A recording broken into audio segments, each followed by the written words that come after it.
The Jujutsu Society is built on a lie that few realize, the idea that the strongest are the pillars that keep the world safe.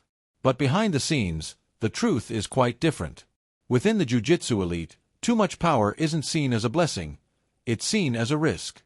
It's fear. It's instability. It's a problem that needs to be controlled, or eliminated. And it all starts with how the hierarchy was created.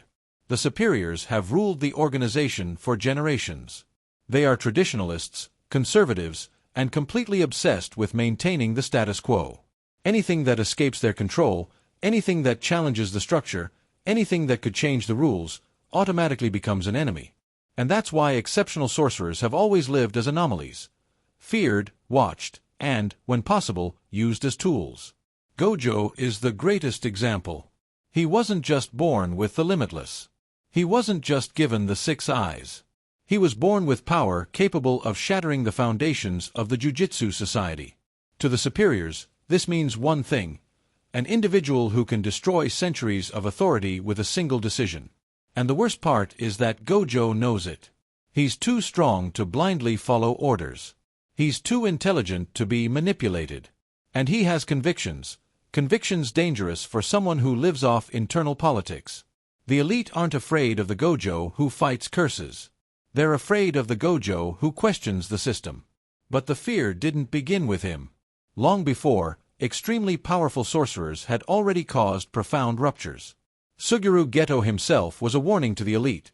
One of the most talented students of his generation became an enemy after witnessing the corruption of the very organization he served. And the Jujutsu Society learned nothing from this. They didn't ask why Geto broke down. They only saw another problem to be eliminated.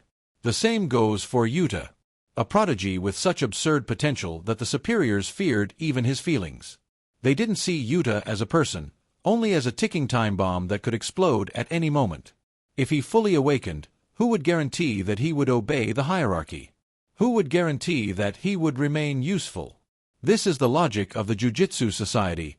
Sorcerers are not people. They are resources. They are weapons. And dangerous weapons must be controlled, or discarded.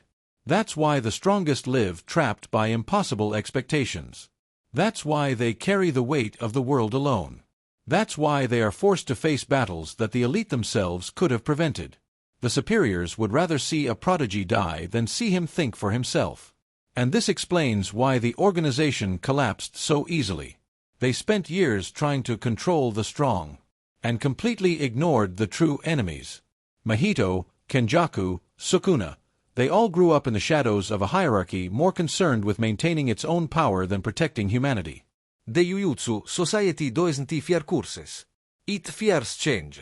It fears revolutions. It fears anything, or anyone, too strong to be put on a leash. Therefore, the question isn't, why are they afraid of the strongest? The question is, how did such a fragile system manage to survive for so long?